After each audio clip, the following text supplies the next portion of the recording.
ఇక నమస్తే తెలంగాణలో వార్తలు చూద్దాం.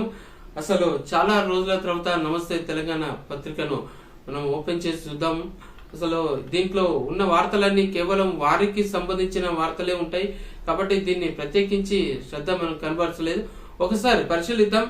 ముఖ్యంగా ఇక్కడ మనకు స్పష్టంగా కనబడుతుంది కౌరవ పాలన అని చెప్పేసి దానికి సంబంధించింది. ఆ కౌరవ పాలన మీద కురుక్షేత్రం ఇది అని చెప్పేసి అంటున్నారు. సో ఆ పార్టీకి సంబంధించినటువంటిది మొత్తం ఇక్కడ క్లియర్ గా ఉంది. ఎందుకు ఈ కౌరవ పాలన, ఎందుకు ఈ కురుక్షేత్రం ఎట్లా అవుతుంది అనేది ఒకసారి వాళ్ళు ఏం రాసుకున్నారో వార్తలు చూద్దాం. అరాచకాలు, దుర్మార్గాల దుర్యోధన పాలన రేవంత్ది. వాటిపై భూ పోరాటం అనే యుద్ధం చేస్తున్న రైతులు, ముఖ్యమంత్రి ఆరాటమంతా అల్లుడు ఆదాని కోసమే. రేవంత్ రెడ్డి దమ్ముంటే రాజీనామా చేసి నిలబడు. బీఆర్ఎస్ కు 50,000 మెజార్టీ కన్నా ఒక్క ఓటు తగ్గిన రాజకీయ సైన్యం తీసుకుంటా, నువ్వు సిద్ధమా? So right, okay. ఇట్లాంటి ఛాలెంజ్లు గతంలో కూడా చాలా చేశారు. ఏ ఛాలెంజ్ ని ఎవరు దాన్ని నిలబెట్టుకుని దానికి సిద్ధమైనటువంటి దాఖలాలే కనబడలేదు. అడ్డిమాల్ గుడ్డి దెబ్బలా నీకు సీఎం కుర్చీ దక్కింది. ఎంతో వ్యయ ప్రయాసాలు అనర్చి జనంలోకి వెళ్లి కష్టాలు పడితేనే కానీ ప్రజలంతా ఓటేయలేదు. సో అట్లాంటిది అడ్డిమార్ గుడ్డి దెబ్బగా దొరికిందని అనడం భావ్యం కాదు. విమర్శలకు కూడా కొంత హద్దు పొద్దు అనేది ఉండాలి. సో ఎక్కడ చూసినా కాంగ్రెస్ పాలన మీద తిట్ల దండకమే. రైతులందరికీ 17,500 బాకీ పడిన సర్కార్. ఇక టకీ పడతాయిన రైతు భరోసా డబ్బులేవి పడతాయండి. గత బీఆర్ఎస్ ప్రభుత్వంలో ఏమనుకొచ్చిర్రు, ఇదే నవమాస 9 నెలలు నిండలేదు, ఇప్పుడే పురుడు పోసుకుంది, అప్పుడేనా అని చెప్పేసి విమర్శలు అందరూ చేసిన నేపథ్యంలో అనేక రకాల సమాధానాలు చెప్పుకుంటూ దాటవేస్తూ వచ్చినటువంటి విధానం. సో మీరు చేసినటువంటి అప్పుల కుంపటిని తీర్చుకుంటూ ఇక్కడ ప్రజలకి ఏ రకమైన సేవలు చేయాలనేటువంటిది ఒక పకడ్బందీ ప్లాన్ తోటి ముందుకు పోతున్న తరుణంలో సహకరించాల్సింది పోయి ఇక చేసిన పనుల మీద విమర్శలు గుర్పించడమే అనేది పద్ధతిగా పెట్టుకొని నడుస్తున్న విధానం ఏమాత్రం సబబు కాదు, కరెక్ట్ కాదు అది. సో ఆ విషయాన్ని గుర్తించుకోవాలి. సర్కార్ పై బీఆర్ఎస్ వర్కింగ్ ప్రెసిడెంట్ కేటీఆర్ పై ఫైర్. నారాయణపేట జిల్లా కోస్గిలో రైతు నిరసన దీక్ష. సో కొడంగల్ గడ్డపై బీఆర్ఎస్ నేతల అపూర్వ స్వాగతం. దారి పొడవునా కేటీఆర్ కు హారతి పట్టిన జనం. ఎస్, కొడంగల్ లో జరుగుతున్నటువంటి భూ పరిశీలన, భూమిలో స్వాధీనం విషయంలో అక్కడ ఉన్నటువంటి రైతులు చాలా ఆగ్రహంతో ఆవేశంతో ఉన్నటువంటి విషయం. రైతన్నల పక్షాన నిలబడి ప్రభుత్వం వారికి కావాల్సింది ఏంటి, సమస్యలు ఏ రకంగా ఎదురవుతున్నాయి, వాటిని ఎట్లా తీర్చాలనే విషయం కోణంలో ఆలోచన చేయాల్సింది పోయి ఒంటెత్తు పోకడలకు పోవడం వల్లనే ఈరోజు బీఆర్ఎస్ కు చక్కటి అవకాశం దొరికింది విమర్శించేందుకు. మొత్తం మీద ఏదైతేనే ప్రజాప్రతినిధులంతా కలిసి ప్రజల పక్షాన నిలబడ్డారు. ఆ రైతన్నలకు కావాల్సినటువంటి సహాయ సహకారాలు చేయడానికి కూడా బీఆర్ఎస్ పార్టీ ముందుకు నిలబడ్డది. అందుకోసమే అక్కడ పెద్ద ఎత్తున అపూర్వ స్వాగతం దొరికింది ఆయనకి. దారి పొడుగున కేటీఆర్ కు హారతి పట్టినటువంటి జనం. సో ఇక లగచర్ల భూ బాధితులు పాత్లావతు జ్యోతి ప్రవీణ్ నాయక్ బిడ్డకు భూమిగా నామకరణం చేసిన బీఆర్ఎస్ వర్కింగ్ ప్రెసిడెంట్ కేటీఆర్ ఈ చిత్రంలో కనబడుతుంది. పట్నం నరేందర్ రెడ్డి, తర్వాత సబితా ఇంద్రారెడ్డి, శ్రీనివాస్ గౌడ్, వేముల ప్రశాంత్ రెడ్డి, ఇదంతా అక్కడ పిక్చర్ లో మనకు కనబడుతున్నారు. పోరాటాల పుట్టి బిడ్డ భూమి అని చెప్పేసి కేటీఆర్ అన్నమాట. సో లగిచర్ల చిన్న తల్లి పాత్లవతు జ్యోతి బిడ్డకు కేటీఆర్ నామకరణం. ఆ పోరాటాల నడుమ పుట్టినటువంటి బిడ్డ కాబట్టి భూమి నాయక్ గా ఆయన పేరు నామకరణం చేసినటువంటి విషయం.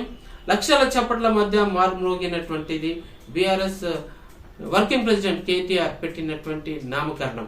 సో ఓకే, మొత్తానికి ఒక కన్నుల పండుగగా జరిగినటువంటిది అక్కడ ఉన్నటువంటి సమావేశం. మొత్తం మీద అయితే ఏ రకంగా ఎట్లా ముందుకు పోయిందనేది మరికొంత వివరాలతోటి ముందుకెళ్లి చూద్దాం. ఏడాదిగా నవ్వడమే మర్చిపోయిన లగచర్ల మురిసింది.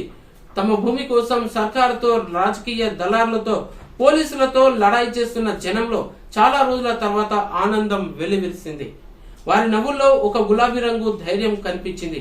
లగచర్ల గిరిజన పోరాటానికి భుజం కలిసినట్టుగానే బాధిత పీడిత పక్షాన నిలిచి ఎందాకైనా కొట్లాడతా అనే రైతు దీక్ష ద్వారా బీఆర్ఎస్ వారికి భరోసాగా కలిగించింది. సో ఇది ముఖ్యమంత్రి రేవంత్ సొంత గడ్డపై బీఆర్ఎస్ తొడగొట్టింది. కొడంగల్ నియోజకవర్గంలో నిలబడి పార్టీ వర్కింగ్ ప్రెసిడెంట్ కేటీఆర్ రణగర్జన చేశారు. ఆయనకు అడుగడుగున జనం నుంచి అపూర్వ ఆదరణ, ఘన స్వాగతం లభించాయి.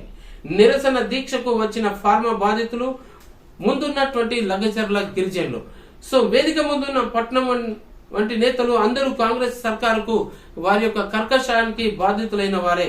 కేసులు, జైళ్ల మధ్య రోజుల తరబడి నలిగిన వాళ్లే. సర్కారుపై మరలబడ్డ జనం ఇంకా చల్లబరచడానికి మళ్ళీ మరుగుతున్నారనడానికి ఈ కోస్కి సభ అనే ఒక సంకేతం, ఒక హెచ్చరిక అంటూ రాసుకొచ్చినటువంటి నమస్తే తెలంగాణ పత్రిక. ఇక మరింత చూద్దాం. ఇంకా ఏమంటుంది, కౌరవుల రాజు దుర్యోధనుడు ఎట్లయితే దుర్మార్గాలు, అరాచకాలు చేసిందో అట్లాగే సంవత్సర కాలంగా ఇక్కడ ఒక దుర్యోధనుడు పరిపాలిస్తున్నాడు.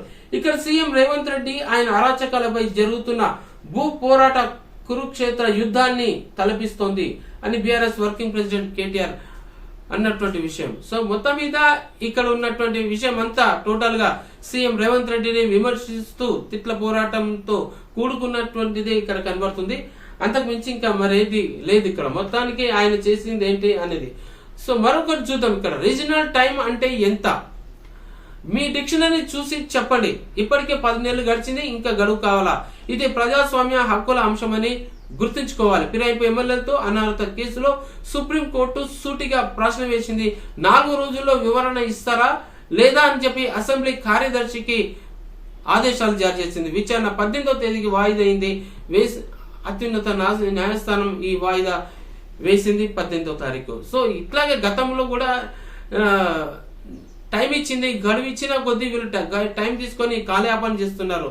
సో గట్టిగానే మొట్టికాయలు వేసింది అని చెప్పొచ్చు. ప్రభుత్వానికి ఇస్తారా టైం, ఈ గడువు లోపల దాని యొక్క వివరాలన్నీ సమర్పిస్తారా లేకపోతే మేము యాక్షన్ తీసుకోవాలన్న మాటగా సమాధానం చెప్పింది.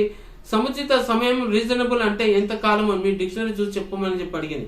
ఈ పార్టీ ఫిరాయించిన ఎమ్మెల్యేల మీద దాఖలైన కేసులో సుప్రీంకోర్టు ఈ విషయం మీద మాట్లాడింది. ఫిర్యాదు అందుకొని ఏకంగా 10 నెలలు గడిచింది. ఆ తర్వాత కూడా వివరాలు తెలుసుకొని దానికి మళ్ళీ ఇంకా గడువు కావాలనుకోవడం ఏమైనా ఉందా మీకు అని చెప్పేసి డైరెక్ట్ గా వారిని ఆక్షేపించింది. ఇక మనం ప్రజాస్వామ్యంలో ఉన్నామా ఇంకెక్కడైనా ఉన్నామా అని గుర్తు తెచ్చుకోండి అని చెప్పేసింది.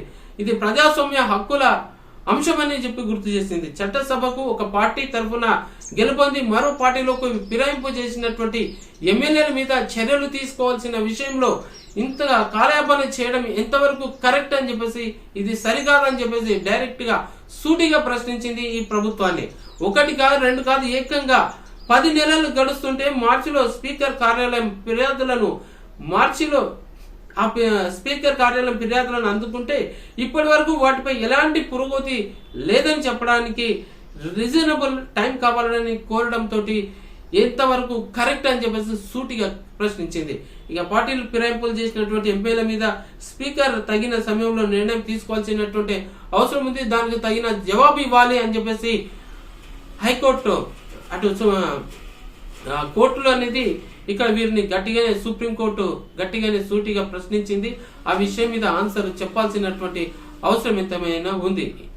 సో ఇది ఒక సుప్రీంకోర్టే కాదు, ఈవెన్ జిల్లా కోర్టులు, ఈవెన్ ఇటు రంగారెడ్డి జిల్లాలో ఉన్నటువంటి కోర్టులు కూడా ఆ పరిధిలో పనిచేస్తున్నటువంటి కొంతమంది అటు న్యాయమూర్తులు ఇచ్చినటువంటి ఆదేశాలను కూడా బేఖాతారు చేస్తూ కాలయాపన చేస్తున్నటువంటి సంఘటనలు కూడా చాలా వరకు ముందుకు వస్తున్నాయి. వాటి మీద కూడా మనము మరో వీడియోలో మనం దీని గురించి చాలా డీప్ గా మాట్లాడదాం.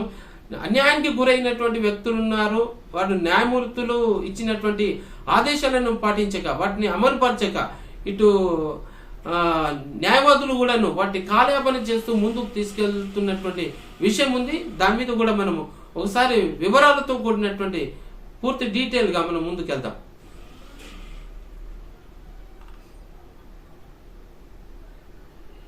ఇక బతకలేకపోతున్నామంటూ ఇక్కడ ఒకటి కనబడుతుంది. రోజంతా కష్టపడిన ఆటో కిరాయి 200 కూడా వస్తలేవు, అది ఎట్లా వెళ్ళాలి, ఫీజులు ఎట్లా కట్టాలి, ఇల్లు ఎట్లా నడవాలి, నరకం చూస్తున్నాము, సాగు తప్ప మాకు వేరే దిక్కు లేదు, మాలాంటోళ్లను రోడ్డున పడేసి ఇట్లా ఈ పాలన మాకొద్దు. హరీష్ వద్ద ఓ ఆటో డ్రైవర్ కన్నీళ్ల పర్యంతమయ్యారు.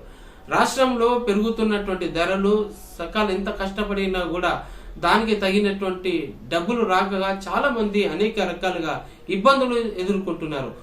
అట్లాంటి పరిస్థితిలో ఒక ఆటో డ్రైవర్ ఆవేదనని చాలా కన్నీళ్ళ ఏడుపు వచ్చేటువంటి విషయమే. ఎన్ని కష్టాలు పడితే గాని, ఎంతో ఉదయం నుంచి సాయంత్రం వరకు కష్టపడితే గాని 4 రూకలు చేతికి రాని పరిస్థితి ఈ రోజు కనబడుతుంది. రాష్ట్రంలో మొత్తానికి ఒకవైపు రియల్ ఎస్టేట్ పడిపోయింది, భూమి అనేది లేకుండా పోయింది, అధికార పార్టీ ఏమాత్రం పట్టించుకోవట్లేదు, ఇటు రేట్లు మాత్రం ఇష్టానుసారంగా పెరిగిపోయాయి. సామాన్యుడి పరిస్థితి చాలా గందరగోళంగా ఉంది. ఈ పరిస్థితుల మీద అసలు ఇటు ప్రతిపక్షాలు అన్ని విపక్షాలన్నీ గొంతెత్తి ప్రభుత్వాన్ని నిలదీయాల్సినటువంటి అవసరం ఎంతైనా ఉంది.